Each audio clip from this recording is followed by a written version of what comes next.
So Dark Knight, right? I mean, it's a job. Not one that I main anymore though, I mean, because I've been playing it for many years and I thought I could use the change. But I'm getting off topic. Dark Knight has received some new changes, and to understand it all, let's rewind back to the distant year of 2021. During the month of October, where the Endwalker media tour took place, and your boy wasn't invited because FF14 loves to oppress us edgelords, but I'm getting sidetracked. So at the media tour, they announced how Sage and Reaper would play, how Warrior would become a 5th healer, how Summoner no longer requires an IQ of 200 to play, and how Ninja is still, well, Ninja. But with it, they announced perhaps the biggest change of all. Dark Knight is now going to become a Melee DPS job. And let me explain why Dark Knight's now a Melee DPS. So one of the main ways that Dark Knight became a Melee DPS is because they've transitioned from a tank to a floor tank. And why do I say this, you might ask?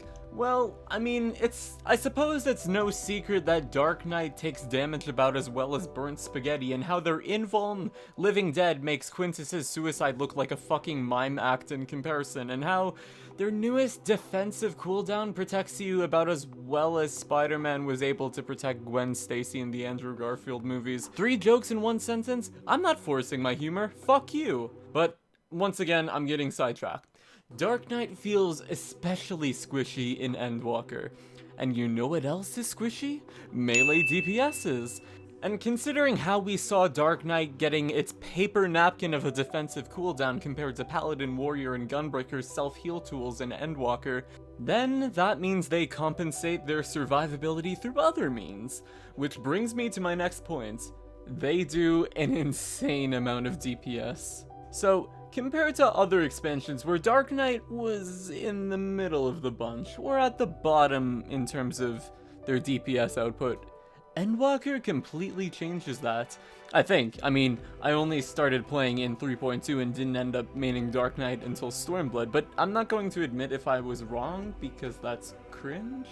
Anyways, Dark Knight is the Samurai of tank damage, the Black Mage of tank damage, the Reaper of tank damage, the class I like of tank damage, but, well, mainly because Warrior is a blue healer now, and Paladin is as well to an extent, but actual healers get very angry if Paladin uses their healing toolkits. But yeah, Dark Knight does an insane amount of damage to the point where that they even rival other DPS jobs in terms of damage output.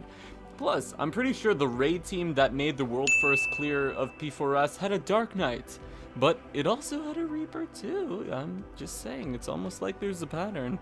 So with this in mind, it's very clear that Dark Knight's playstyle heavily focuses on damage output, which obviously means it's a DPS.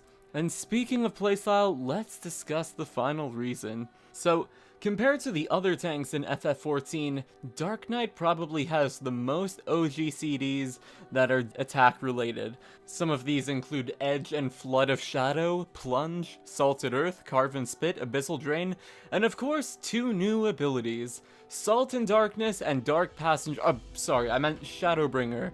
A totally new and completely original ability for Dark Knight.